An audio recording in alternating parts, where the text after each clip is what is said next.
Imagine walking into a bustling English language classroom. Some activities just hum with engagement. Students are totally absorbed. The language is flowing. Yeah. Others, they just sort of fall flat, don't they? Yeah. Leaves everyone feeling a bit deflated. Yeah, you see that a lot. So what's the secret? Today, we're taking a deep dive into the very heart of classroom mechanics, specifically looking at the activities themselves. We're drawing from Jim Scrivener's fantastic book, Learning, Teaching, 2nd edition, and really zooming in on Chapter 3. That's the one, yeah. Classroom activity. Our mission, really, is to pull out the most important nuggets of knowledge that will help you understand not just what makes an activity work, but how to actually run it, and maybe more importantly, how to exploit it, Yeah. Get the most learning out of it. Mm-hmm. So get ready for some maybe counterintuitive ideas and some really practical insights that might just change how you look at what goes on inside the classroom. It's interesting, isn't it? Because we often just use the term activity pretty loosely without really digging into its structure or its purpose. But Scrivener, he breaks it down. It's like a really nuanced process, almost like you said, a carefully choreographed dance. He really pushes us to move beyond just doing an activity. Okay. And to think about how we can actually teach through it. And that's where we find those underlying principles that, lift a simple exercise into something much more profound for learning. Connecting the dots. Yeah, connecting planning, execution, and that crucial so what for the learners. It's about making sure every single moment counts. Okay, so to kick us off then, what exactly is an activity in this specific classroom context? It sounds so simple, almost basic, but Scrivener makes this key distinction right at the start that really, really grabbed me. Mm-hmm. It's not just about keeping students busy, is it? Because, I think many of us, definitely myself included sometimes, we've fallen into that trap. Oh, absolutely. And this is one of those foundational things that once you get it, it kind of reshapes how you think about putting lessons together. Yeah. Scrivener's really clear. He says the basic building block of a lesson isn't just something to do. It's either an activity or, and this is the important bit, a task. Activity or task, okay. Yeah, and the crucial difference, he lays this out on page 41, it lies completely in the outcome. The outcome. Exactly. A task is different because it always aims for some kind of real-world outcome, something you can sort of point to, like students role-playing buying train tickets. That's a classic task. Okay, practical. Or it could be a purpose-led outcome, like, say, filling gaps in sentences with the perfect verbs, where the goal is really clear, measurable grammatical accuracy. The key is a task demands some kind of tangible end product, or like a direct simulation of a real-world interaction. So it's got a point, a destination. Precisely. Whereas an activity, well, that's a much broader umbrella term. It covers pretty much anything learners do, listening to some audio, reading a text, brainstorming ideas. But what makes something a task within that framework is that doing something with the language is absolutely central, and it leads to a clear, specific outcome that goes beyond just passive engagement. Okay. So the surprising thing for many of us, I think, is that not all the things we have students do in class are equal in terms of their direct, measurable, communicative purpose.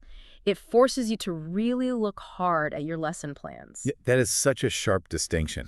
And it makes me think, how many times have I or other teachers maybe accidentally just created busy work instead of a genuine task? It really underlines the need for, careful planning. Because you might think they're doing something, but if it doesn't lead to that specific outcome Scrivener talks about, maybe it's not really a task in his sense. That's the crux of it. So what are some of those typical doings he mentions that do qualify as tasks, or at least meaningful activities? Well, he gives quite a few examples to make this doing part really clear. He lists things like, traditional grammar exercises, which, okay, sometimes feel a bit dry. Yeah, they can be. But they do have a clear, purpose-led outcome, right? Showing you understand the grammar. Listening to a recorded conversation that becomes a meaningful activity when students are actively listening to pull out specific info or complete a specific comprehension task. Not just passively hearing it. Exactly. Writing a letter involves the doing of composing something with a communicative aim. Filling out a questionnaire about eating habits, discussing a newspaper article, even playing a vocabulary game. They all involve active participation and often lead to a specific product or, an exchange of information. information. Right. But where the difference really pops is with examples like explaining transport options to your partner or role-playing a customer complaint. Those are definitely tasks because they demand a real-world kind of language output. You're actually doing something with the language to hit a practical goal. Okay, I see. He gives this really interesting example of a picture story. If students just listen and understand the story while looking at the pictures, he says that's an activity. But crucially, it's not a task. Because they don't actually do anything with the pictures themselves to achieve a specific communicative goal beyond just understanding. To make it a task, they might have to, say, retell the story using the pictures as prompts, or maybe rearrange the pictures into the correct sequence based on what they heard. That doing with a clear objective is what makes it a task. That makes so much sense. And here's where it gets really transformative for me, thinking about my own teaching. A lot of teachers, and yeah, I've been guilty of this too, we tend to plan lessons around language points. It's like, okay, today is past simple day. Good grammar point first. Exactly. Rather than thinking first about what the students will actually do with that language, Scrivener seems to flip that script, asking us to consider the activity, the task, first. It feels like inverting the usual planning process. That's a really vital reframe, and it's something he definitely pushes on page 41. It forces us to ask that fundamental question when we're planning. Should we start with the grammar point or should we start with a communication goal? Yeah. And Scrivener strongly encourages moving towards a more task-based way of thinking, even if it's not strictly task-based learning, where the activity itself is the driving force. So, asking. Asking, what specific tangible thing will the students achieve or produce through this activity, and what language will they naturally need or use to get that done, rather than the old way of, what grammar am I covering today? Okay, now let me find an activity for it. Right. Find something to plug it into. Exactly. And this insight is so crucial for you, the listener, whether you're teaching now, planning to teach, or even just watching a class. It helps you judge if an activity is really serving a learning purpose beyond just presenting the language. It's a shift from that teacher-centered, here's the info model, to a learner-centered, what can you do model. It puts the student output right at the center. Precisely. Communication becomes the engine. And speaking of planning, the book talks about using coursebook material in some really smart ways. It's definitely not just about following the book page by page, thank goodness, because, let's be real, we've all felt like slaves to the syllabus sometimes. Oh, definitely not. That's a common trap, feeling locked into the printed page.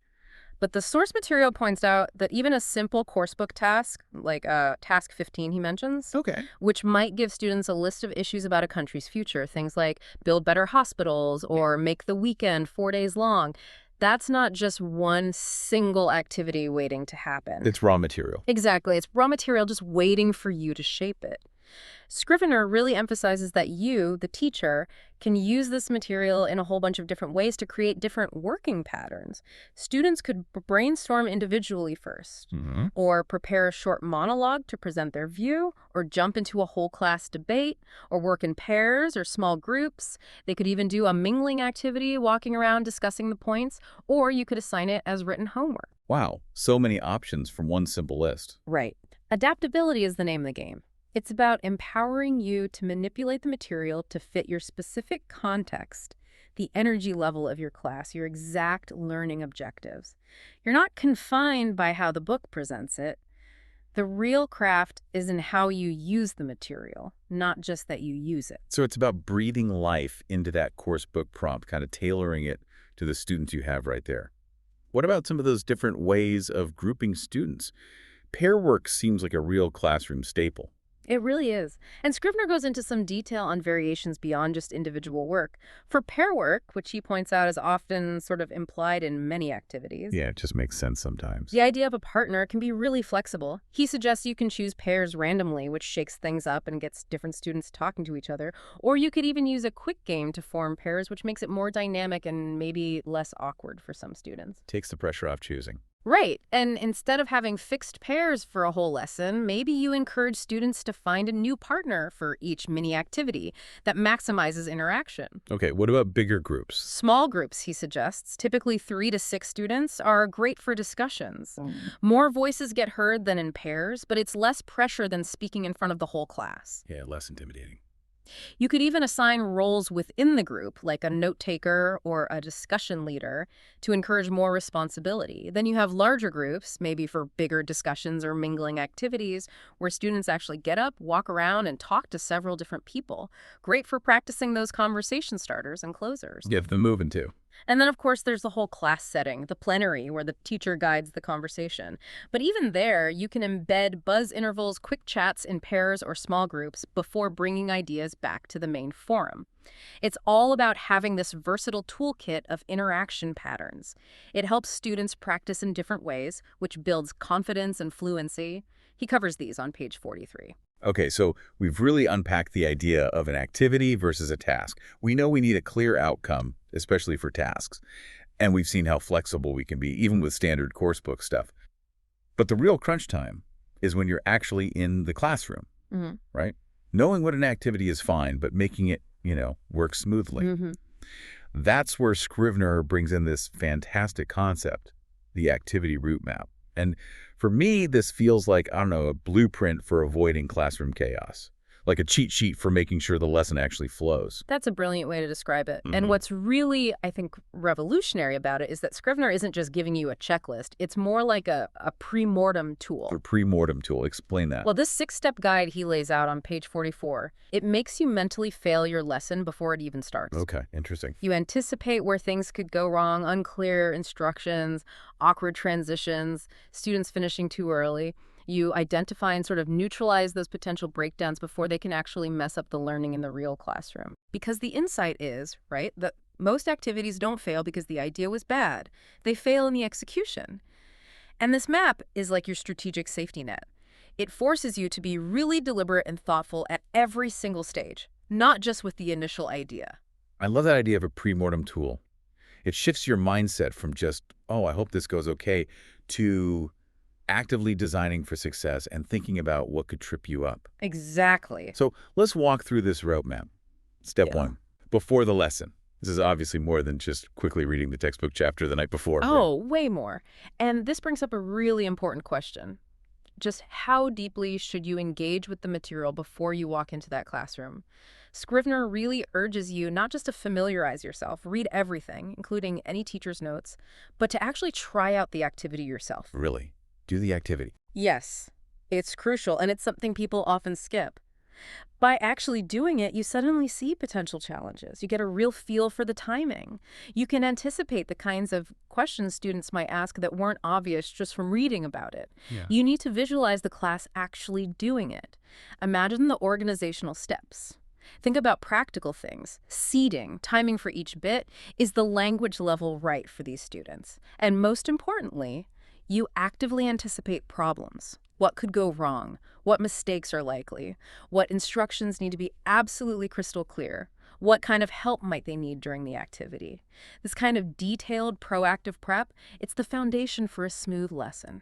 It's like doing a mental walkthrough, or even a physical one if you can, just to iron out the kinks before the students are even there. It's like a dress rehearsal for learning. Precisely. So, okay, you've done your pre-mortem, you're prepared, now you're actually in the classroom. What's the next step on the map? How do you launch into it? Right, that takes us to step 2, the lead in preparation. This bit is all about building a bridge, really, connecting whatever you were doing before to the new activity. Its main job is threefold.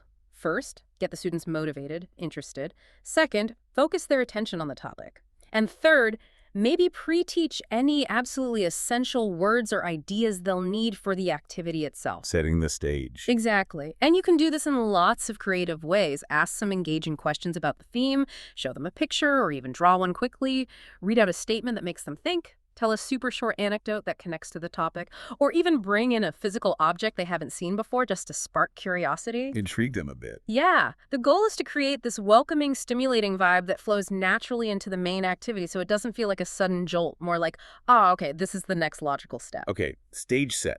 Students are warmed up, focused. How do we actually get them doing the activity? That's the setting up phase, step 3. This feels like a point where instructions can easily go wrong if you're not careful. You are absolutely right. This is such a critical moment. Step 3, setting up the activity is all about the practical side. Getting students organized, often into pairs or small groups, and making totally sure they know exactly what they need to do. And the key, crystal clear instructions. Easier said than done sometimes. It is. Scrivener strongly recommends using a demonstration or a really clear example, especially if the task is a bit complex. Don't just tell them, show them. And then, after giving the instructions, it's absolutely vital to check they've understood, not just asking, do you understand? Because everyone says yes. Yeah, the classic nod. Right, but actually checking. Ask a student to quickly explain the first step back to you, or ask a specific check question like, okay, Maria, what are you going to write down first? This quick check saves so much confusion later. Good tip. And sometimes, especially if the task needs some individual thinking before they collaborate, you might give them a minute or two to work alone first, then put them into pairs or groups. Okay, so setup complete, instructions clear, hopefully. Then comes the main part, running the activity. Step 4. This is when the students are actually working. I imagine the teacher's role changes quite a bit here, from being the director to something else. Exactly right. Step 4, running the activity, your role shifts dramatically. You step back from being the main focus, the instructor at the front, and become more of a facilitator, a monitor. Okay. Your main job is to move around the room, observe what's happening, especially right at the start, just to make sure everyone's on the right track and doing what you ask them to do. Listen carefully to the language they're using. Notice the good stuff. Notice the struggles.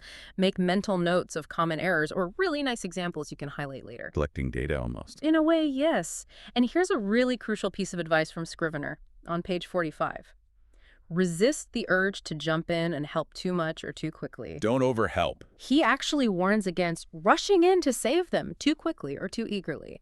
Let them grapple with it a bit. Let them try to figure things out for themselves or with their partner. That struggle is often where the real learning happens. It builds independence. Right. Of course, you also need to keep an eye on the time, make sure the activity doesn't drag on too long and lose energy or feel too rushed because you cut it off too soon. It's a real balancing act, being present and supportive, but also giving them space. That's a tricky balance. Yeah. Okay, so the activity's running, students are working, time is ticking. How do you handle bringing it all to a close? Step 5, closing the activity. Especially dealing with that perennial problem. Different pairs or groups finishing at totally different times. That's always tough. It absolutely is, and it can feel a bit messy if you haven't planned for it. Step 5, closing the activity, is about wrapping things up in a clear and orderly way. Ideally, yeah, you let the activity run its natural course, but often you'll need to step in to manage the timing for the whole class. Signaling the end clearly is key, so students know it's time to stop what they're doing. Now, about those different finishing times, which, let's face it, happens almost every time. Every single time. You have to make a judgment call. Giving a clear time warning helps manage expectations. Something like, okay, everyone, finish the question you're working on, or 2 more minutes, please. That helps bring everyone to a stop more or less together. What about the fast finishers? I don't want them getting bored. Great point. You should always have a quick extension task ready for those who finish early. Something related, maybe checking their answers, writing a few extra sentences, thinking of more questions. Something quiet they can do so they're not idle or distracting others. Managing the end smoothly keeps the focus and gets everyone ready for what comes next. Which is step 6, post-activity. Sure. This feels like where the learning really gets cemented, right? Where you kind of pull together all the threads from the activity and make sure it sticks. Right. What does this involve? This is absolutely vital, and just as Scrivener notes on page 45, it's often the stage that gets, well, underplanned or even skipped if time is tight. But step 6, post-activity, is where the learning gets processed, consolidated, made really explicit. It's your chance to sort of harvest the results of all that student effort. Okay. You lead a feedback session. Invite ideas, comments, questions from the students. This could mean checking answers together, maybe pairs comparing their answers with another pair, sharing thoughts on the topic they discussed, or focusing on specific language points that came up naturally during the activity. Like those errors you noted while monitoring. Exactly. If you notice several students making the same grammar mistake, this is the perfect time to address it constructively with everyone, or highlight some really good vocabulary someone used. Make it visible. Yes. Recording key ideas, useful grammar, new vocabulary on the board is excellent. It creates a shared, tangible record of their learning. It makes sure that all the energy put into the activity actually translates into concrete learning points. And it addresses those common errors in a supportive way, giving everyone a clearer path forward. Without this crucial post-activity stage, honestly, a lot of the potential learning from an activity can just evaporate. Yeah. It's where the aha moments really get locked in. So we've used our route map, we've set up, run, and closed the activity carefully. But Scrivener doesn't stop there. The next big idea is exploiting an activity. This really struck me because it's about, like you said earlier, getting more mileage out of something you've already done. It's like finding hidden value in what seemed like a finished task, pushing it beyond just ticking the box. That's exactly it. And what's really interesting here is that exploiting an activity, as Scriven puts it on page 47, means moving beyond just completing it. It's about analyzing its full pedagogical potential and then deliberately using it for more learning, beyond what its immediate goal was. Okay, this brings up a really important question for teachers. How can we stop seeing activities as these isolated events and instead weave them into a bigger, connected learning journey? It's about having this resourceful mindset, always asking, okay, what else can we get from this material? How does this link back to what we did last week? What new language could we explore based on this? It's about being really strategic with every single resource you use. You know, the book uses task 17 as an example, analyzing a course book activity. And the activity itself is students describing their life when they were 8 years old. It sounds pretty simple, maybe just a bit nostalgic. How does Scrivener suggest we exploit something like that? How do we take it beyond just a nice chat about the past? That's a perfect example, and it really shows the depth of exploitation Scrivener is talking about. So the task, like you said, asks students about being 8, did they like school, hobbies, biggest wish, that sort of thing. On the surface, yeah, it's a pleasant conversation starter. But Scrivener shows it's actually a potential goldmine. From a language perspective, it's obviously great practice for past tenses, past simple for specific things, past continuous for ongoing situations, maybe used to for habits, that's the obvious language content. Right. But there's other content generated, which is maybe even more valuable. The students' actual personal stories and memories. That's rich stuff. Yeah, authentic content. Exactly. And exploiting it might mean, for preparation, pre-teaching some vocabulary related to childhood, or analyzing the activity's structure itself, the steps, the instructions, how it was organized. Now, students reflect on how they managed to communicate. Meta learning almost. Kind of. And beyond the language practice itself, it's a fantastic tool for building a really positive classroom atmosphere, getting students talking, and importantly, listening to each other about personal experiences. That's invaluable for building rapport, empathy, connection, confidence. He mentions this on page 48. So leveraging the personal connection. Precisely.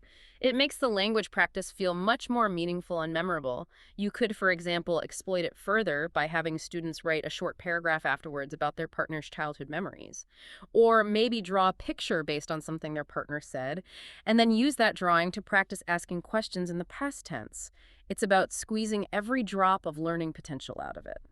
I really like the example of Ricardo's lesson 2, task 18. It feels so real, like you're a fly on the wall in an actual classroom. What stood out to you about how Ricardo ran his lesson about childhood memories? And crucially, how could he have exploited it better to get more learning bang for his buck? It felt like maybe some potential was missed. It's a fantastic case study described on page 49. Ricardo does a pretty good job, right? He gets the students talking about their childhoods, asks them questions like, did you like school? Gets them listening, even encourages them to ask him questions, which is great for interaction. Yeah, seems okay. But the commentary points out several ways he could have exploited it much more deeply.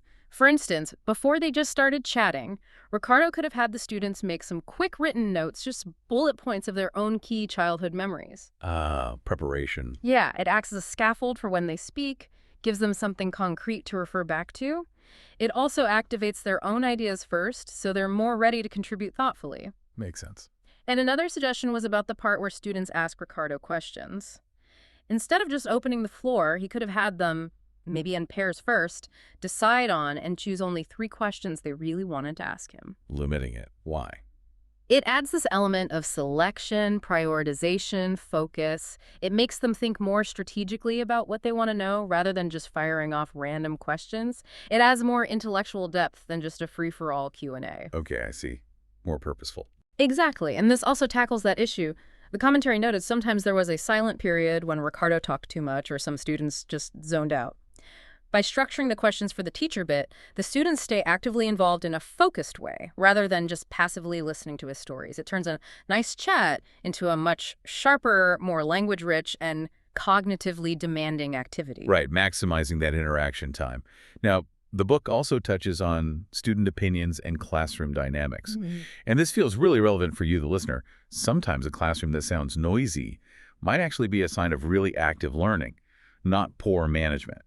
How do we square that idea with, the very real concerns about keeping control or managing discussions that might touch on sensitive or even politically charged topics that can easily pop up? That's a really important tension, and it comes up in Task 20 on page 51.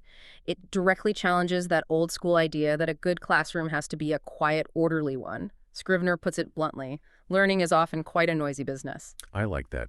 When students are genuinely engaged, when they're talking, maybe moving around for an activity, really doing things, those are often the signs of active participation and real learning happening. It signals interaction, negotiation of meaning, a vibrant learning space. So noise isn't necessarily bad? Not at all. Often it's good.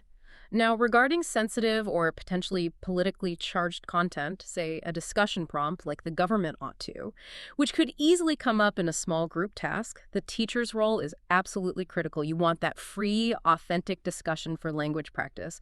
But you also have the responsibility to make sure activities are appropriate and handled sensitively, not delivered in an unkindly or disrespectfully way, as Scrivener puts it. Creating a safe space. Exactly, a safe, inclusive space.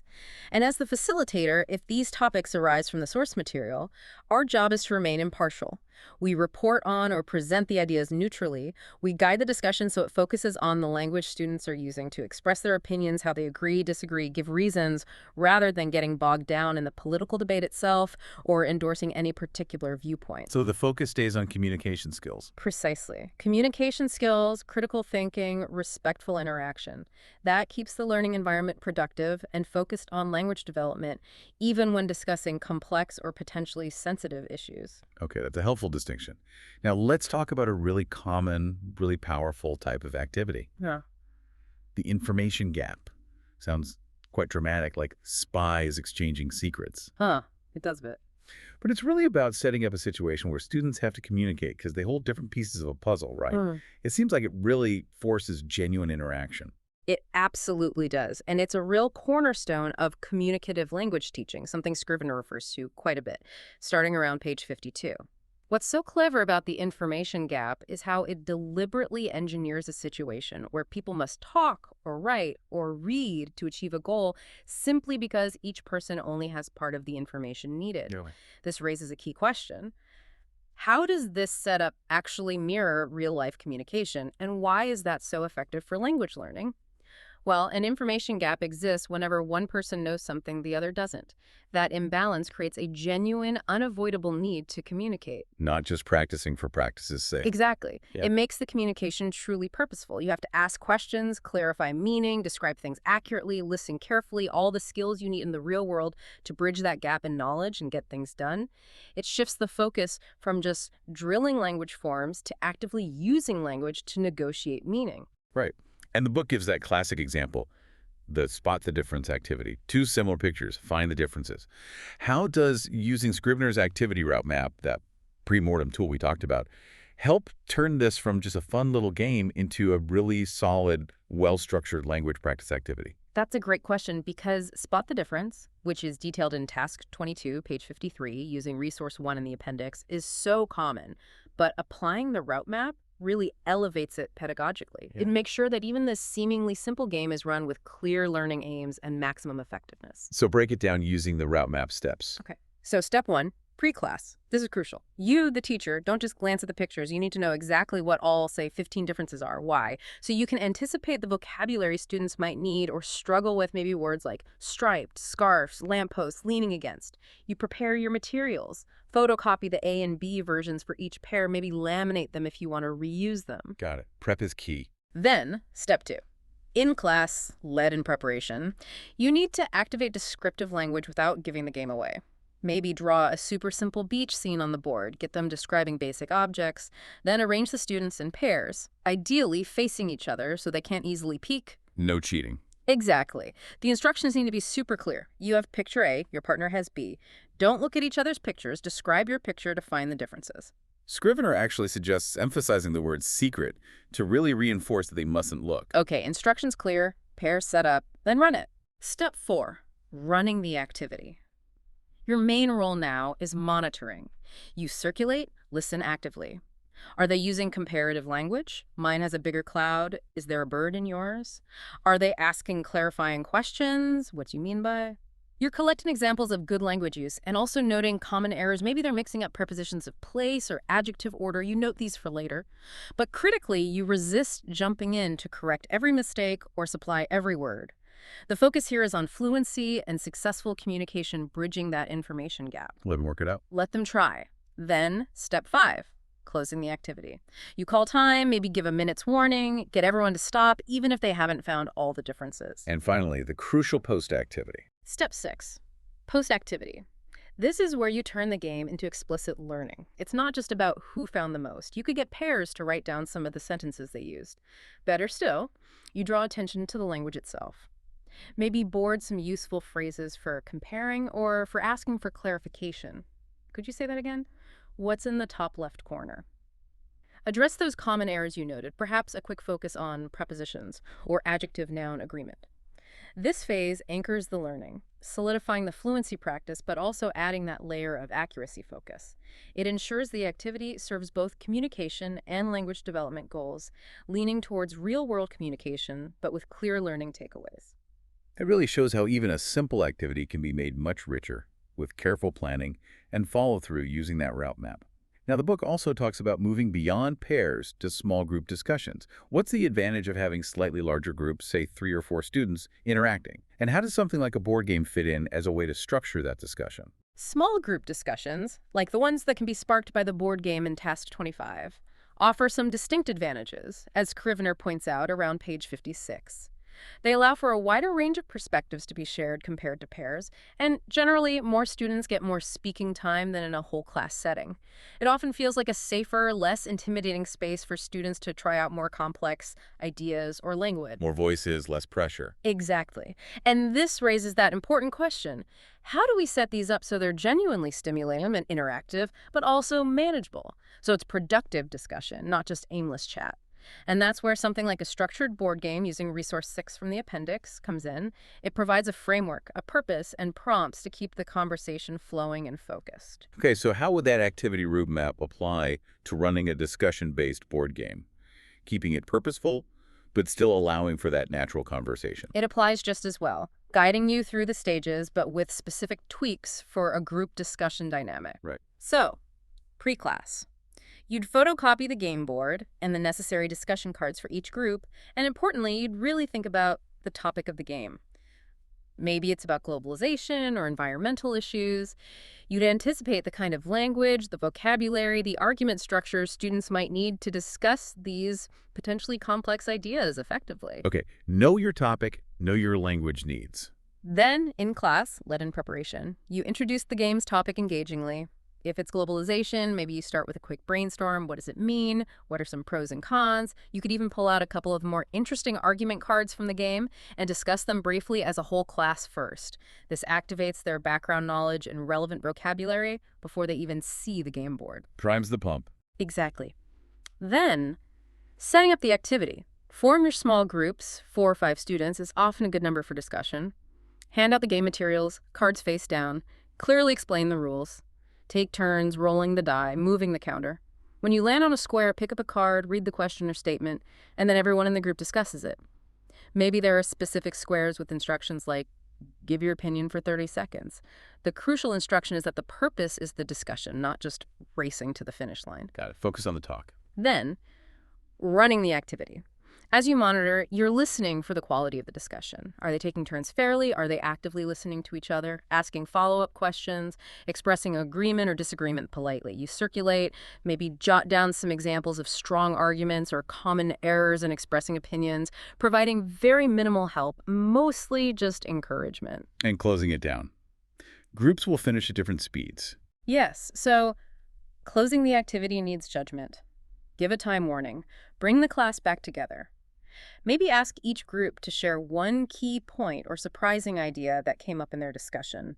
You need to gauge when the energy is dipping or when most groups have had substantial discussion, even if they haven't technically finished the game. Right, and the post-activity exploitation. Post-activity is where you really capitalize on all that talk.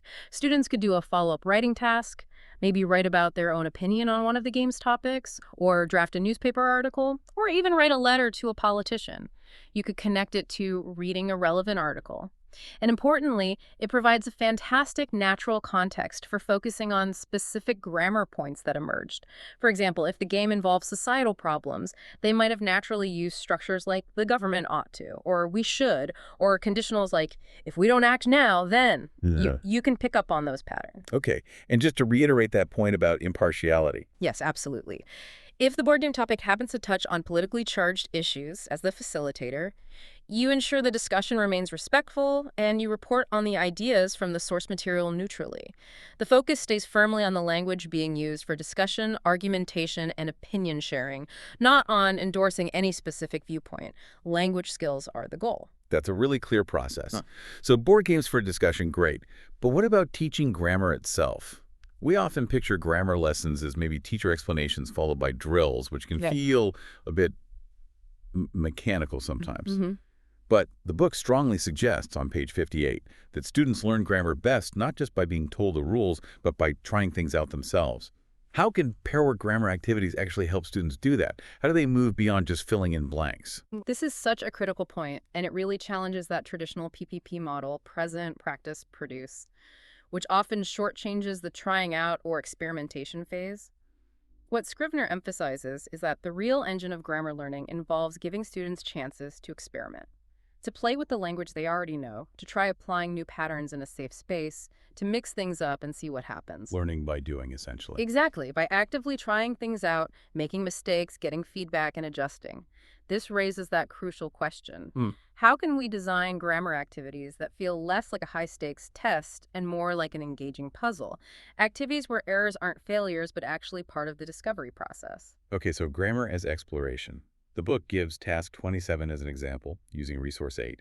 It involves pairs making sentences and questions about pictures, focusing on different tenses. Can you walk us through how the roadmap makes this grammar activity engaging and discovery-focused, rather than just a drill? Sure. This example really nails how you can embed that trying out principle into grammar practice, making it active and interactive.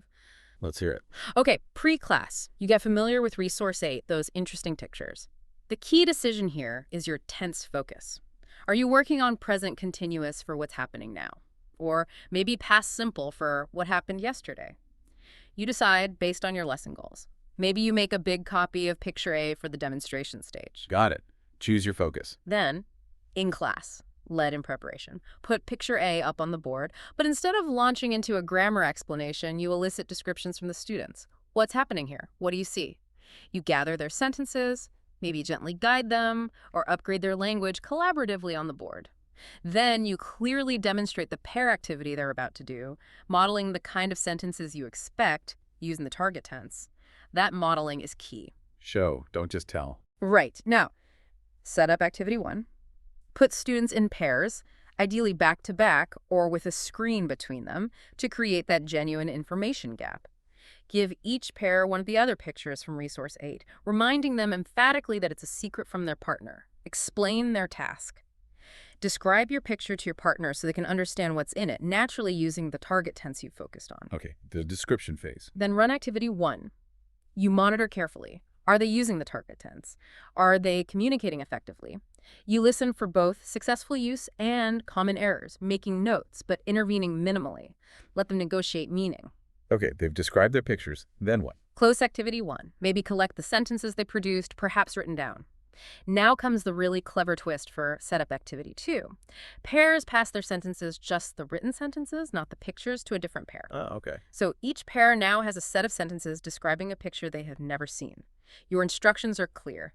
Based only on these sentences, draw the picture your classmates were describing. Oh, I like that. That forces them to really interpret the language. Exactly. They have to analyze the grammar, the vocabulary, the descriptions critically. If the sentences were unclear or grammatically ambiguous, it will show up in their drawing. So they run activity 2, drawing. Yes, run activity 2 while you monitor, seeing how they interpret the language visually. Again, noting interesting points or misunderstandings. Then, close activity 2. And this is often the best part. The reveal. Pairs get together with the original pair who wrote the sentences and had the picture. They compare the drawing with the original picture and the sentences. I can imagine the reactions. Oh, yeah. There's usually lots of laughter, pointing aha moments when they see where the communication broke down, or huge satisfaction when the drawing is surprisingly accurate. That immediate visual feedback is incredibly powerful for highlighting the importance of clear, accurate language. And the post-activity. Post-activity, you can do lots here. Collect all the sentences for a focused error correction session later. Draw a composite picture on the board based on the most effective sentences. Or simply redistribute the pictures and have pairs repeat the description activity with a new partner for reinforcement.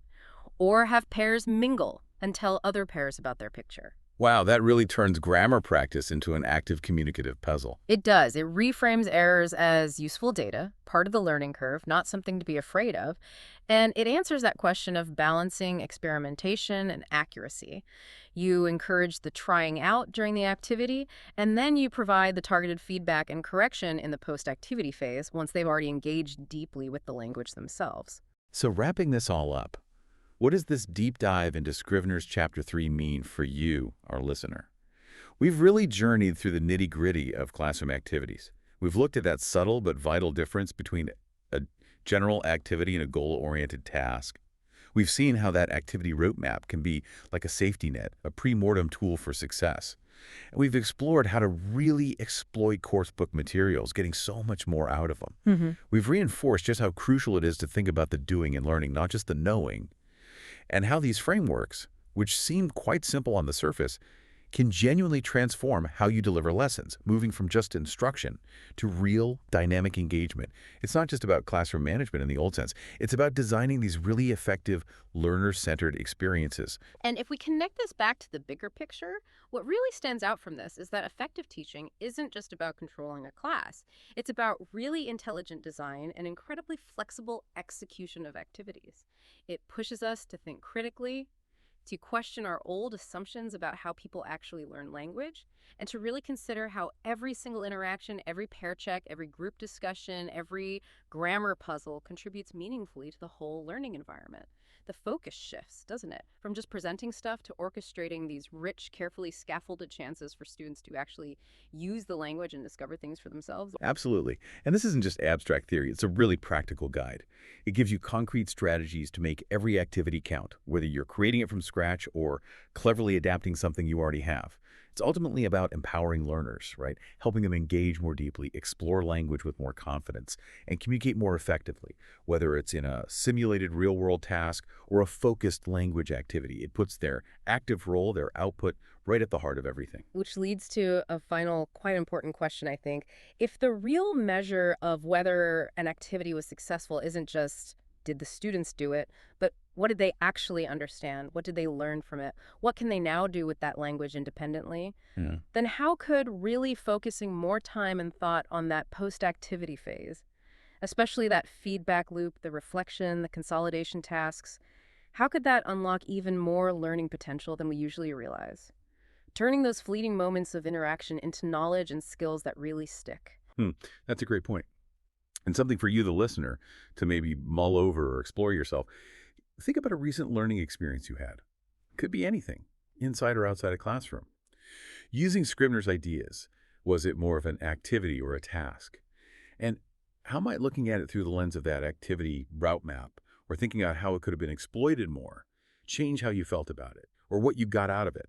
Specifically, what could have happened in the post-activity phase that might have deepened your learning even further? Or how could the lead-in have set you up better for that journey? Lots to think about there. Imagine stepping into a classroom. Maybe it's your first time, you're feeling that buzz, maybe a little bit of terror. Or perhaps you're a seasoned educator, always looking for that extra edge, that little insight to make lessons just click. What if you had like a really comprehensive toolkit, packed with practical wisdom, something to make every learning moment smoother, more engaging, genuinely effective for all your students? Well, that's exactly the treasure we're unearthing today. Our source is Learning Teaching by Jim Scrivener. It's pretty much a Bible for English language teachers, wouldn't you say? That's a cornerstone text. And today we're zeroing in, doing a deep dive specifically into Chapter 5. It's all about classroom management. And it's such a fascinating way he frames it because, You know, classroom management often gets pigeonholed. People think it's just about keeping order, maybe having a list of rules. Right, discipline. Don't run with scissors. Exactly. But Scrivener really challenges that. He presents it as this sophisticated skill set. He argues it's the very foundation you need to build for learning to actually happen effectively. So our mission today for you listening is to pull out the most important nuggets from this chapter. We want to help you understand not just what techniques to use, but really why they matter and how you can actually use them to foster a really vibrant, productive space where learning truly flourishes. Totally. And whether you're teaching English, training staff, or honestly just curious about how groups work best together, you're going to find some real aha moments here. These aren't just tips for language teachers, are they? We're talking about fundamental principles for managing dynamics, boosting engagement, and really getting the most out of any group learning situation. So let's start peeling back those layers. Okay, so right off the bat, Scrivener makes it super clear. Classroom management, it's way, way more than just discipline or, stopping chaos. At its core, it's about consciously designing and then nurturing the best possible conditions for learning. Think of it less like rules, more like gardening. You're creating the right soil, the right light. I like that. Gardening, so it's proactive, not just reactive. Precisely. Yeah. It's a skill, and quite a sophisticated one. It demands you understand group dynamics, how people interact, but also individual student needs. And then you need the wisdom to kind of harness all that, channel it towards actual learning. We're trying to build an environment where students feel safe enough to take risks, where they're motivated, where they're genuinely ready to learn, not just present, but ready. And Scrivener really elevates the skill, doesn't he? He puts it right at the top of a teacher's responsibilities, maybe the most important job. He frames it not as like a strict rule book you impose, but more like this big, dynamic toolkit full of different skills you can draw on. It's about intentionally shaping things, both the physical space, the desks, the chairs, and also that invisible stuff. The web of interactions happening between everyone, like being a conductor. You're not just telling people what note to play. Right. You're guiding each section, each player, to create something harmonious, something productive, a symphony of learning, perhaps. Okay, maybe a bit dramatic, but I see the point. Every gesture, every pause counts. It really does. And this toolkit, as he lays it out, it breaks down into several key areas that all connect. So we're talking about how you group students those deliberate choices, how you manage activities once they're running, how you use your authority, not just power, but earning respect, and then how you handle those critical moments, the unexpected things that always pop up, and finally, the actual tools you use, the board, your voice, gestures, technology. All of it supports this whole ecosystem. It's holistic then, not just isolated tricks. Exactly. The classroom isn't static. It's this living, breathing system that's always evolving. Okay, something that really jumped out at me was this idea that every single second in the classroom involves this rapid-fire loop of decisions and actions. He gives this great visual, doesn't he? The look options actions loop. Yeah, the LOA loop, it's constant. So you look, you observe, take everything in, body language, energy, then bang, your brain generates possibilities. That's options. And then you choose and act. It's happening all the time, often without us even realizing it. And to make that loop concrete, imagine you set up pair work. You look over and see one student just sitting there, silent, maybe looking down, their partner's trying, but getting nowhere. Instantly, your mind flashes through options. Option one, maybe go over quietly, say, take your time, it's okay, give them space. Reassurance. Option two, maybe project your voice a bit, address the whole class. Okay, let's get those ideas flowing now. General encouragement, less direct pressure. Option three, approach the pair, maybe offer a slightly different, perhaps easier alternative task if you think the first one was too hard. Adapt the task. Or option four, even more subtly, ask a nearby pair a question about their progress, drawing attention away momentarily, giving the quiet student a chance to regroup without feeling singled out. And the crucial thing is, each of those options leads to a different action and potentially a very different outcome for that specific learning moment.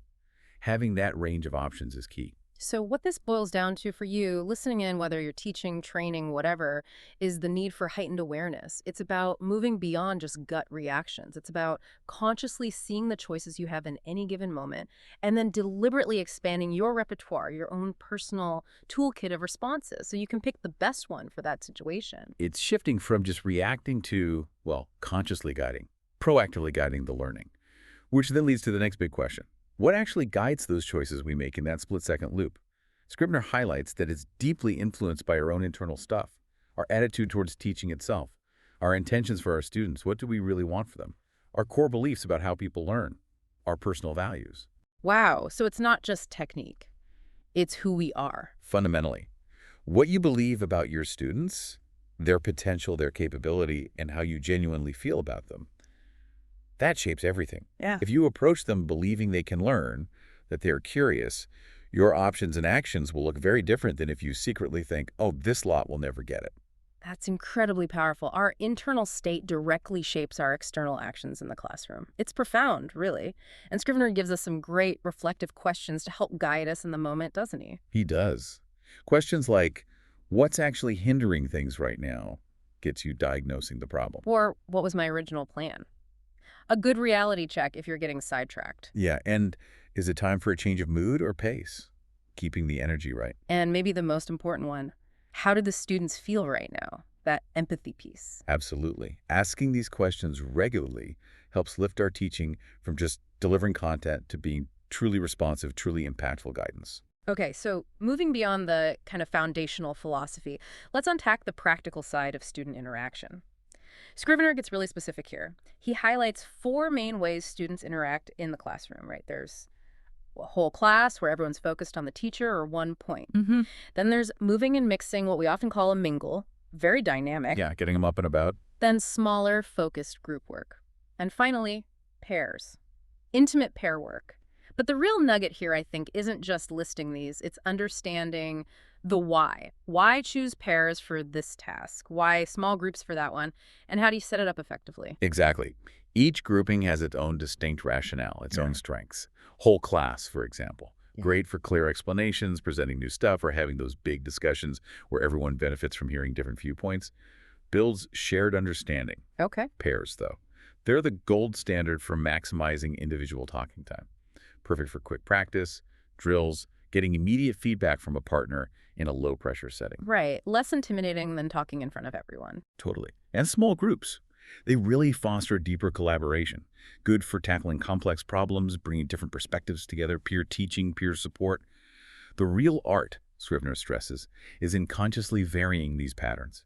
Mixing it up keeps things fresh, maximizes useful interaction, caters to different learning styles, and avoids that, deadly monotony of doing everything the same way. And he doesn't just list them, he gives loads of examples and variations. Like for individual work, it's not just silent writing. Students might talk to themselves first, planning what to write, or just need quiet time to process.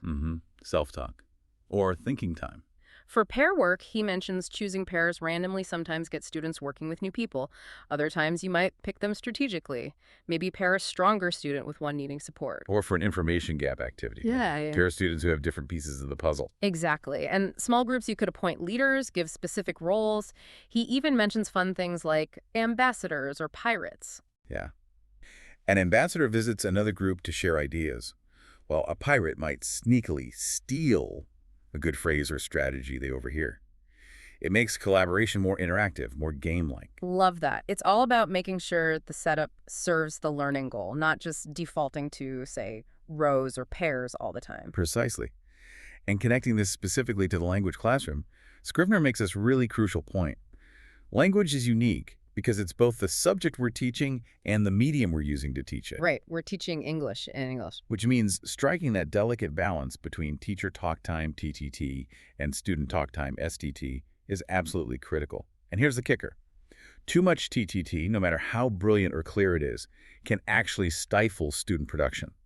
It simply denies them the chance to actively practice, to experiment, to produce the language themselves, if the teacher does all the talking. The students only do the listening, which isn't how you learn to speak. So that's where it gets really interesting. The goal isn't just less teacher talk.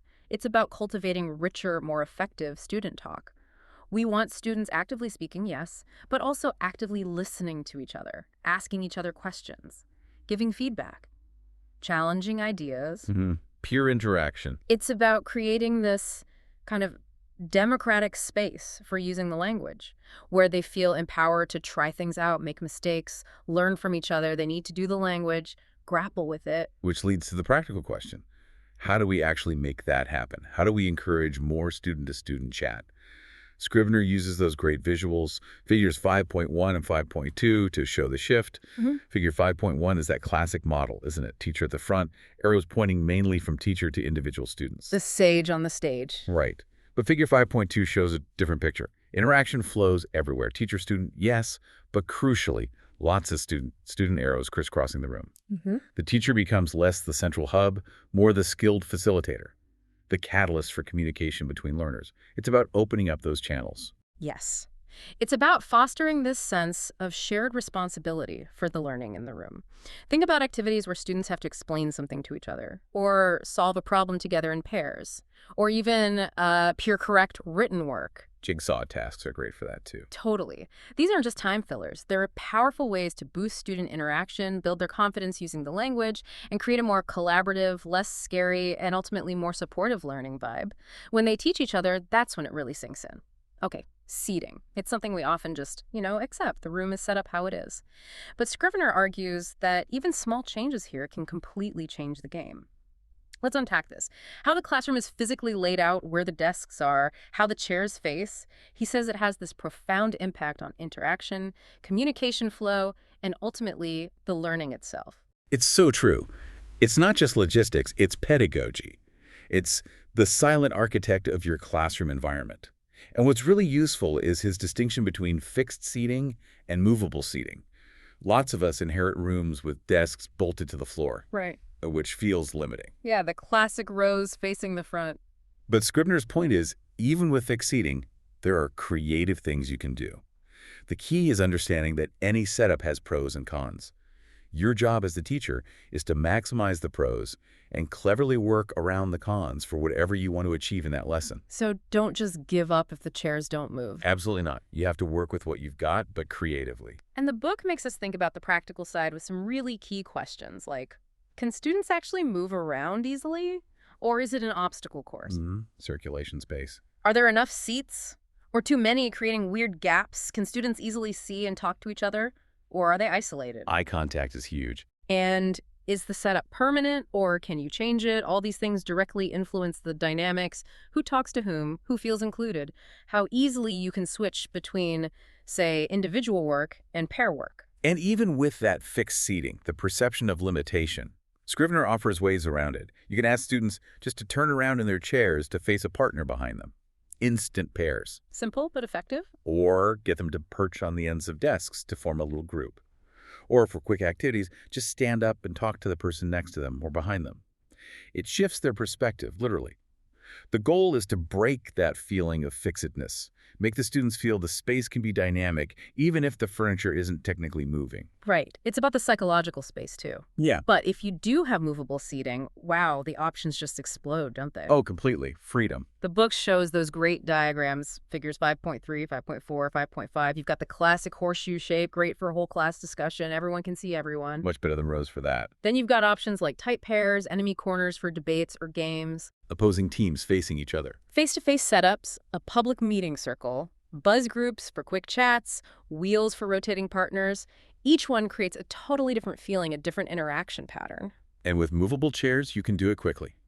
Push desks together for group work in seconds. Arrange chairs in a big circle for that egalitarian feel. Shove everything against the wall for drama or movement. Scrivener even suggests sometimes deliberately putting your chair off-center, not at the traditional front. Just subtly challenging those power dynamics, encouraging students to own the space more. That's interesting. A small move with potentially big implications. It prompts that question for you, the listener. How can you use these different physical setups to really boost communication, to enhance engagement, to perfectly match the activity's learning goal? So the big takeaway here for everyone listening is, don't underestimate seating. Even a tiny tweak can dramatically change the energy, the focus, the whole interaction dynamic of your lesson.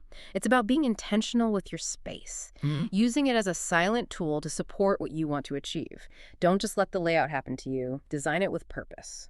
Right, let's tackle something that I think every single teacher has struggled with. You give instructions, you think they're crystal clear. Perfectly worded. And then you look up, and half the class looks confused. Some are doing the wrong thing entirely, and others are just sitting there, frozen. The blank stare. Yeah. We've all seen it. It's universal. And Scrivener says it nearly always comes down to instructions being too complex, poorly planned, or just plain unclear. And the cost is huge: wasted time, student frustration, dented confidence. And what's really insightful is his focus on making instructions both essential and simple. We often fall into the trap of over-explaining, right? Trying to cover every possible question beforehand. Yeah, anticipating problems but maybe creating new ones. Or, especially in language teaching, we give instructions in the target language, but maybe too fast, or using words they don't know yet. It creates this immediate cognitive overload. They get stuck trying to decode the instructions before they can even think about the task. Well, lost in the words before they even start. Okay, so he doesn't just diagnose it. He gives us a plan, a 5-step roadmap. He does. Step 1, become aware of your own instruction giving. Record yourself, maybe. Or ask a colleague to watch and give honest feedback. How clear are you really? Oof, that takes courage. It does. Step 2, pre-analyze the instructions way before the lesson. Break the task down. What is the absolute core information they need? Just the essentials. Filter out the noise. Step 3, just before you give them, analyze them again. Are they clear? Simple? Brief? Yeah. Can you cut anything else out? Ruthlessly simplify. Okay, prepare, then refine. Step 4, prepare the actual words and actions you'll use, and maybe even practice them. Think about specific phrasing, gestures. Are your hand signals clear? Is your tone helpful? Practice instructions. Sounds a bit much, but maybe it isn't. Well, it's mentally rehearsing the key phrases and actions. And step 5, simplify again. One last check. Remove any jargon, any unnecessary words. This raises that key question. How much can you cut without losing the core meaning? Generally, less is more. And he gives practical tasks to help, right? Task 49, identifying essential instructions. Task 50, simplifying complex ones. Yeah, with concrete examples. Yeah. Showing how you can take a long, rambling instruction and boil it down to a few key phrases, maybe supported by a gesture or something on the board. Makes a world of difference. So clarity is king. But you also need their attention before you start speaking. Absolutely crucial. You can have the clearest instructions ever, but if no one's listening. Pointless. Exactly. So Scrivener lists techniques. Don't just rely on your voice. Use gestures visually. Make eye contact. Scan the room. Connect with everyone. Establish silence before you start. That pause signals importance. The power pause. Give thinking time after an instruction. Vary your energy, your voice. Avoid talking over chatter. And be ready to explain briefly or check understanding afterward. Don't just assume. So it's not about shouting. It's about using your whole presence, voice, body, pauses to signal, this is important, listen up. Right. It connects back to managing those critical moments. Master getting attention, and your beautifully clear instructions actually have a chance to land. You turn potential confusion into focused, productive activity. Okay, so the students are working away in pairs or groups. You've given clear instructions. Now what? What's your role as the teacher in that moment? Scrivener presents this interesting spectrum, doesn't he? From actively participating with a group to subtly monitoring or even, quite dramatically, deciding to vanish. Yeah, it's not just one default mode. It's a conscious choice you make based on the situation. And each role has its own pros and cons. Take vanish, for example. Leaving the room entirely. This sounds extreme, maybe risky. A bit scary. What if they just chat in L1 or start a paper fight? Well, there are risks. But strategically, it can be powerful. It really tests their self-reliance, forces them to problem-solve together without you as the safety net. Okay, I see. Fosters independence. Then there's monitor discreetly. You're present, watchful, but trying not to interfere. Giving them space to work things out, make mistakes, maybe self-correct. Like a quiet observer. And participate. Actively joining a group, maybe modeling language, offering ideas, just being an extra voice in the conversation. The key is these are all strategic positions, not just wandering around aimlessly. So that leads to the big question. How do you actually choose the right role? For this activity, with this group, right now, Scrivener suggests the two-step thought process. First, think about the task set. Can they reasonably do this on their own? Have they done similar things before? Is the language needed mostly familiar? Assessing their readiness. Second, think about the task itself. Is it really complex? Is it prone to common misunderstandings or errors where they might need your guidance? These two factors, student readiness and task complexity, should really inform how much you need to intervene or how visible you need to be. And the book outlines 4 specific strategies in Task 52, right? Let's quickly recap them. 1. Monitor discreetly. You're there, observing, listening, but you only jump in if it's absolutely essential. Good for building independence. Minimal interference. 2, vanish, you leave the room. Radical, increases responsibility but needs the right task and mature students. High risk, high potential reward for autonomy. 3, monitor actively. You're present, watching closely, and you do offer help, corrections, clarifications as needed, more hands-on guidance. Scaffolding when necessary. And 4, participate. You join a group as a temporary member, offering help, ideas, being a conversation partner. Right. Joining in is one of them, almost. And connecting this back to the bigger picture. Yeah. The choice isn't fixed. It depends entirely on the activity, the student's level, your specific goals for that part of the lesson. Sometimes you want them to struggle a bit, to grapple with the language, make mistakes. That's where deep learning often happens. Other times, especially with complex tasks, you need to be right there, guiding, scaffolding, preventing total breakdown. It's a judgment call, moment by moment. A constant dynamic judgment call. So what's the key message here for you, the listener? It's about being really strategic, really intentional with your presence. How much are you there? How are you interacting? When you consciously decide to step back, to monitor discreetly, or even vanish briefly, you're actively empowering your students. You're giving them the space they need to take ownership, solve problems, and build that crucial confidence in their own abilities. It's an act of trust. Okay, this section is fascinating. Communication isn't just words, is it? Scrivener really emphasizes this. Our bodies, our gestures, they speak volumes. Absolutely. Nonverbal communication is huge in teaching. Gestures are often natural, spontaneous, but incredibly powerful. They can clarify instructions instantly, express meaning more vividly than words sometimes, and even help manage the class without you constantly having to talk. Think of it as a simple hand gesture for listen or pair up. So much quicker and cleaner than saying it. Totally. Reduces that TTT. And while teachers often develop gestures naturally, Scrivener actually encourages us to consciously create new gestures. That's task 54. It's not about becoming a mime. It's about thinking through and standardizing simple, effective movements for common classroom things, like a clear gesture for ask someone else, or repeat after me, or come to the board. So everyone understands the same visual cue instantly. Exactly. It builds this shared nonverbal language, cutting through potential verbal confusion, especially in multilingual classes. And the benefits are huge, right? Less teacher talk, like we said, adds a bit of personality, makes things more engaging, and it bridges language gaps, making abstract ideas more concrete, a universal language almost. Definitely. And linking this to visual aids. The board, whether it's chalk, whiteboard, smartboard, it's more than just a writing surface. Scrivener calls it a vital classroom resource. How you use it is crucial for organizing information, reinforcing language, providing that visual anchor for learning. A messy, chaotic board, that can be just as confusing as unclear verbal instructions. Guilty as charged sometimes. Okay, so how does he suggest using it well? One key idea is dividing the board into dedicated zones.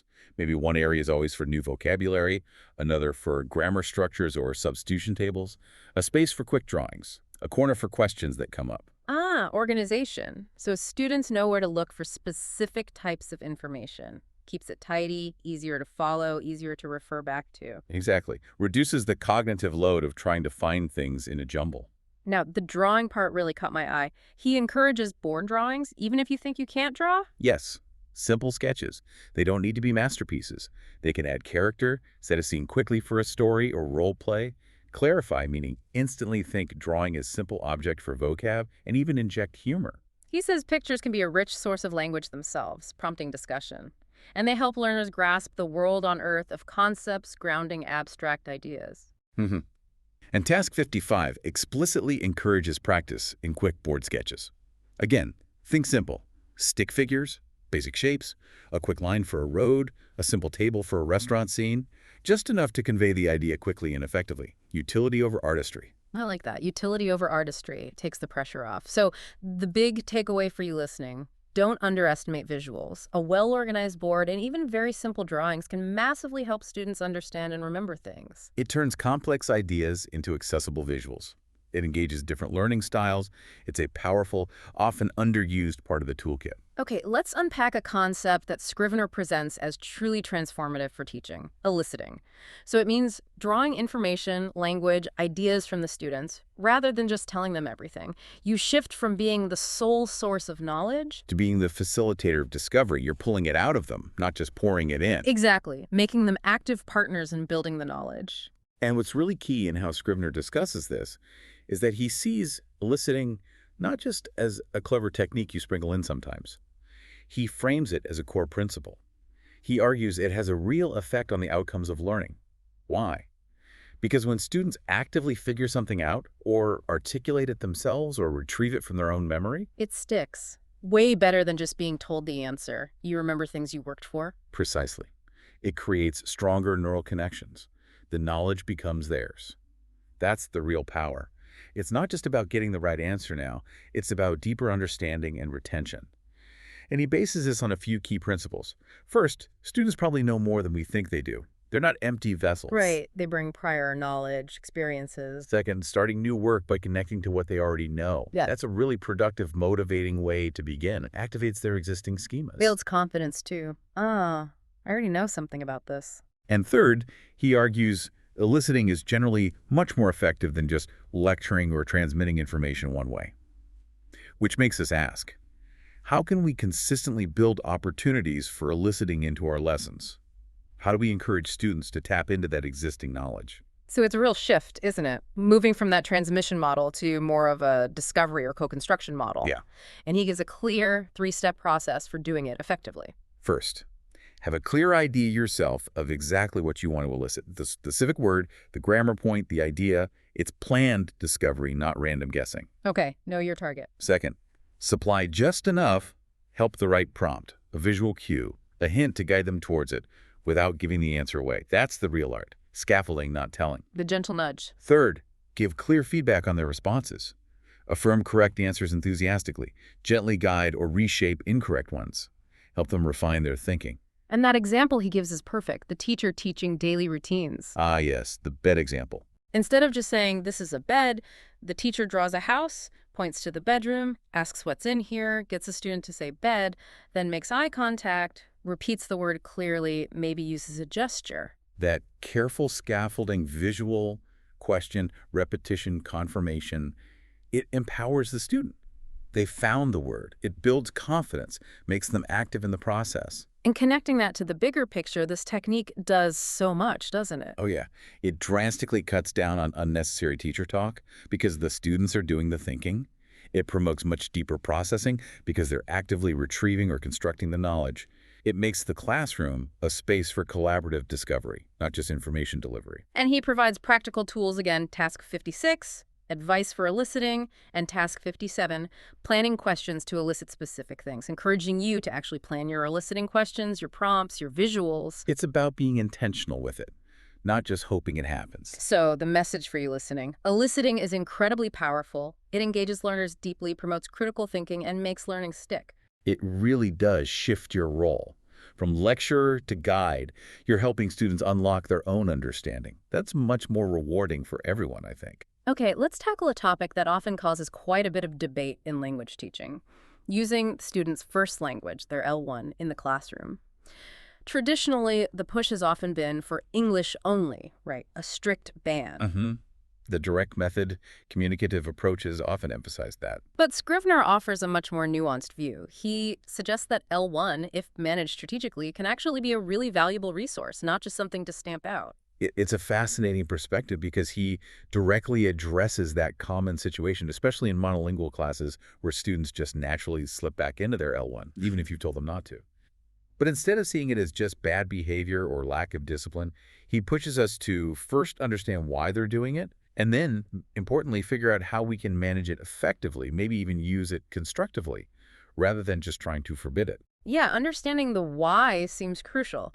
And the book gives some really direct student voices in Task 59, doesn't it? Explaining their reasons. It does. Things like, because it's easier, which, makes sense cognitively. Sure, path of least resistance. Or because the teacher always corrects my English, highlighting that fear of making mistakes, fear of judgment. Or I don't want to get it wrong. Same anxiety. And even, it's silly to speak English when we all understand my language anyway, that kind of practical communicative logic, these insights into their mindset are really valuable. They really are, and it makes you wonder, how do we as teachers sometimes, maybe unintentionally, encourage L1 use? That's the reflective question Scrivener raises. Our own behavior may be being too quick to correct, setting tasks that are way too hard in English, not allowing enough thinking time, combined with student fear and the perceived difficulty of English. It all plays a role. So his point isn't about throwing the doors wide open to L1 all the time. It's about conscious, principled management, making sure L1 use supports English learning, rather than replacing it or hindering it. Okay, so not prohibition, but management. How does he suggest we do that? Where does it get really interesting? Well, instead of an outright ban, which can create tension and anxiety, he suggests several practical strategies. 1, maybe use L1 yourself, or allow it briefly, in clearly marked off moments for quick clarification. Explaining a super complex instruction, maybe, or a tricky abstract concept can save a lot of time and frustration. Like a quick targeted intervention. Exactly. 2, allow L1 sometimes to surround the English task. Maybe students brainstorm ideas in L1 first, then do the speaking task in English. Or discuss their understanding of a text in L1 briefly after reading it in English. Create supportive context. Okay, using it as a bridge. 3, use positive reinforcement for using English. Maybe small rewards, praise, recognition, rather than punishments or threats for using L1. Focus on encouraging the desired behavior, not just punishing the undesired one. Carrots, not sticks. Pretty much. And 4, and this is really key, explicitly negotiate rules with the students about when and why L1 might be okay and when English is essential. Make them partners in managing the classroom language. Some ownership. I like that. Class agreement. So connecting this to the bigger picture, the decision to allow L1 here or insist on English, now it has to be conscious. Based on the activity, the learners, the specific goal of that moment, sometimes, honestly, a quick L1 explanation saves masses of time and prevents students getting completely lost, allowing learning to move forward. Other times, like fluency practice or a role play, yeah, you need that strict English-only environment to really push them. It's about flexibility and judgment. So the takeaway for you listening, don't automatically see L1 as the enemy. Think of it as another potential tool in your toolkit. By being flexible, strategic, and understanding why students use it, you can actually create a more inclusive, less intimidating classroom. And ironically, that might lead to more genuine English use when it really counts, because students feel safer and more motivated overall. Right, let's unpack something Scrivener introduces that feels a bit, well, less tangible perhaps. Yeah. Intuition. He presents it as a fundamental teaching skill. He describes it as, like, bypassing the normal step-by-step thinking process, a subconscious, almost magical way of just knowing what to do in the moment, that gut feeling. Yeah, it's fascinating because he doesn't treat it as some rare gift only a few natural teachers have. He suggests all teachers use intuition to different degrees all the time, whether we label it that way or not. Yeah. It really comes to the fore in those fast-paced, unpredictable classroom moments, doesn't it? When you just don't have time to sit and analyze options logically, you just act based on a hunch, a feeling. So the question becomes, how do we learn to trust that hunch? And maybe even, how can we actively cultivate it, make it sharper? Exactly. And Scrivener provides that simple but really insightful diagram, figure 5.7, showing how intuition works. It's a cycle. First, you do things. You teach, you interact, you try stuff out, you face challenges, you build experience. Okay, the raw material. Then you recall and reflect. You think back on those experiences. What happened? Why did it work? Why did it bomb? This reflection adds to your internal store of experience situations. Building the database. Then, often subconsciously, your brain processes and synthesizes all those memories. It mixes them up, finds patterns, connects dots between different situations. Cross-fertilizing ideals. And finally, this leads to intuitive insights.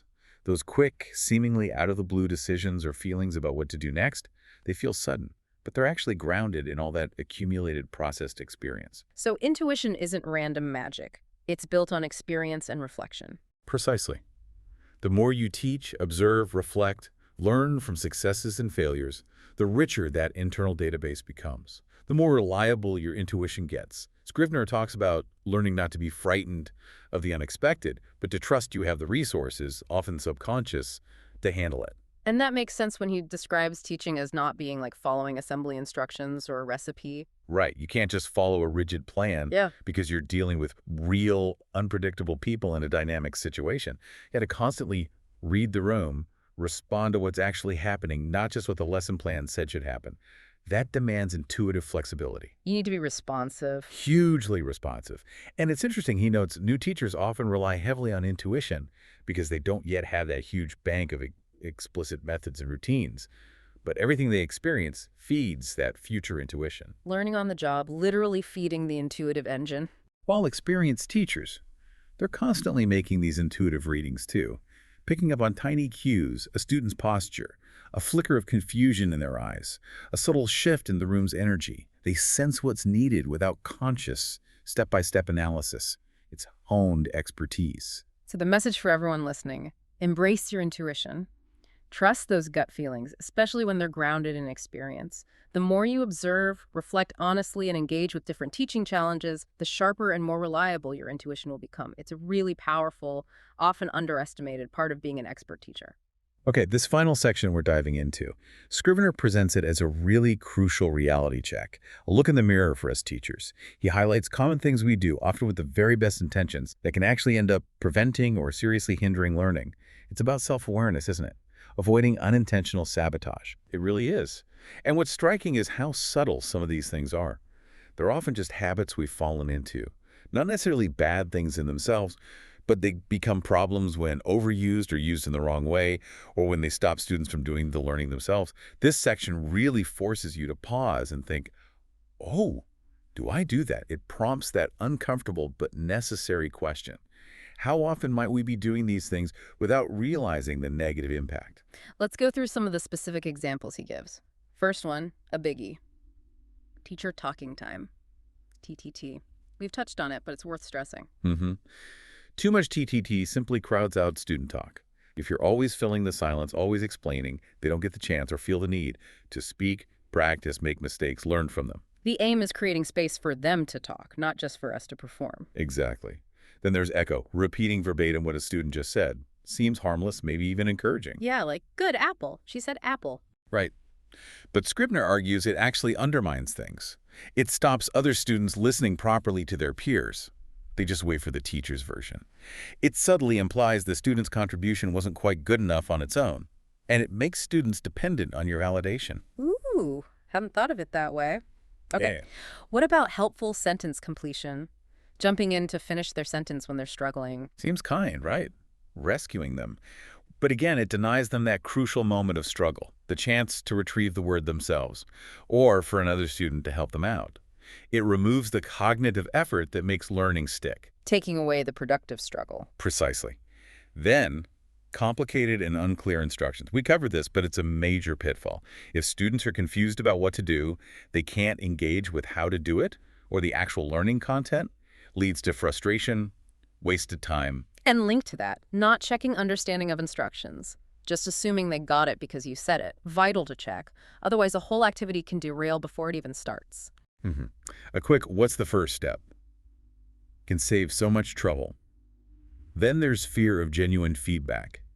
Being unwilling to hear criticism from students or getting defensive. That's tough, but necessary for growth. Absolutely. If you shut down feedback, you shut down opportunities to improve and better meet their needs. Feedback is a gift. Okay.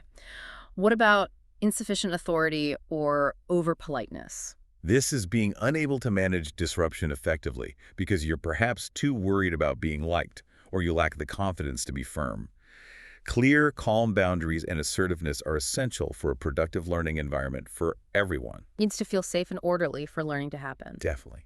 And then the running commentary. Narrating everything you're doing. Okay, now I'm walking over here, I'm picking up a pen. Yeah, that can be really distracting and unnecessary. Students can see what you're doing. That's often just nervous filler. Then there's lack of confidence in yourself, your students, the materials, the activity.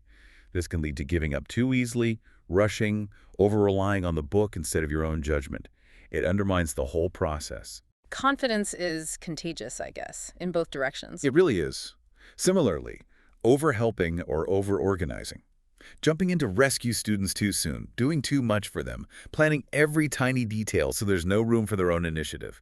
It stifles independence and problem-solving skills. Gotta let them try, maybe even fail sometimes. That's where learning happens. And then, flying with the fastest. Only paying attention to the quick, bright students and leaving others behind. Effective management means engaging everyone, adapting pace, providing support and extension. Catering to the whole range. And not really listening. This is crucial. Hearing the words, maybe focusing only on grammar errors, but missing the student's actual message, their intended meaning. Constantly interrupting for accuracy can kill fluency and confidence. Need to balance focus on form and meaning. Prioritizing communication sometimes. Absolutely. And finally, the foundation, weak rapport. If there isn't that positive connection, that trust and empathy between teacher and students, everything else becomes harder. Rapport creates the safe space needed for real learning. Wow, that's quite a list of potential pitfalls. A lot to reflect on. It is. But the point isn't to feel bad. It's about awareness. So what does this mean for you listening? It raises that important question. By reflecting on these common traps, where can you grow? It's about turning those unintentional habits into conscious, positive choices that genuinely support learning. It's all part of that continuous journey of becoming a more reflective, more effective teacher. Hashtag tag outro. Phew, okay, that was a seriously deep dive into the toolkit of classroom management, drawing on Scrivener's Chapter 5. What a journey. We started by redefining it way beyond just keeping order. We explored interaction dynamics, strategic seating, the art of clear instructions. Yeah. We looked at those different teacher roles: participate, monitor, vanish, the power of gestures, using the board well. Right. And eliciting drawing knowledge out, navigating L1 use constructively, even valuing intuition. And finishing with that crucial look at the common pitfalls, the ways we might unintentionally hinder learning. It covered so much ground. It really did. And if we try to tie it all together, connect it to the bigger picture, what really stands out is that effective classroom management isn't about control. It's about creation. It's about consciously building this living, breathing ecosystem where every single student feels empowered, understood, respected, and motivated to learn and grow. It's this constant dance, isn't it, between planning and improvising, structure and spontaneity. A dance, I like that, requires observation, reflection, adaptation constantly. And that leads to maybe the most compelling thought to leave everyone with. If classroom management is truly about creating the conditions for learning to thrive, then maybe the most powerful tool we have isn't a specific technique from the book, as useful as they are. Maybe it's our own ongoing willingness to just watch, to listen, to reflect honestly, and to adapt with courage and curiosity. A teacher as learner. Exactly. So for you, listening right now, thinking about your own classroom, your own training room, your own team, what specific condition will you focus on creating or enhancing next week? Will it be psychological safety, better interaction, clearer communication, more student autonomy? What's the one thing you'll commit to observing more closely, reflecting on, and maybe trying to adapt, even in a small way? Something to think about. Được thành lập 2018 bởi nhóm giáo viên đã có nhiều năm công tác tại các trung tâm lớn uy tín ở thành phố Hồ Chí Minh. IELTS FOCUS không chỉ có các bạn học viên giỏi là các bạn tiến sĩ, bác sĩ, nghiên cứu sinh, các bạn học trường chuyên, mà còn có các bạn học sinh lớp thường đạt được điểm số IELTS và TOEIC cao nhờ vào phát triển được năng lực tiếng Anh thực thụ. Khác biệt với các trung tâm lớn, đông đúc, dùng chung một quyển giáo trình rập khuôn cho hàng ngàn học viên, lúc đi thi gây nhàm chán cho giám khảo chấm điểm. Đa số các chương trình online hay học trực tiếp tại thành phố Hồ Chí Minh của IELTS FOCUS chỉ tầm 3 đến 7 học viên, dễ dàng theo sát các bạn, giúp tối đa hóa điểm số nhờ tích hợp nhiều phương pháp trong suốt quá trình giảng dạy. 100% lớp học luyện đề được hướng dẫn bởi thầy Quốc Khánh, IELTS 8.5, Reading 9.0, Listening 9.0 và không có band điểm nào dưới 8. Các bạn có thể theo học tại quận 6, quận 2, quận 9 và quận 11. Nếu các bạn ở xa, có thể chọn hình thức học online, giáo viên vẫn có thể theo sát được các bạn vì sĩ số lớp vừa phải. Waves rolling in so slow. Trust the tide, let go. Ooh, yeah. Deep blue, take me home. Feel the calm in my soul. Stars above guide me right. Moonlight whispers through the night.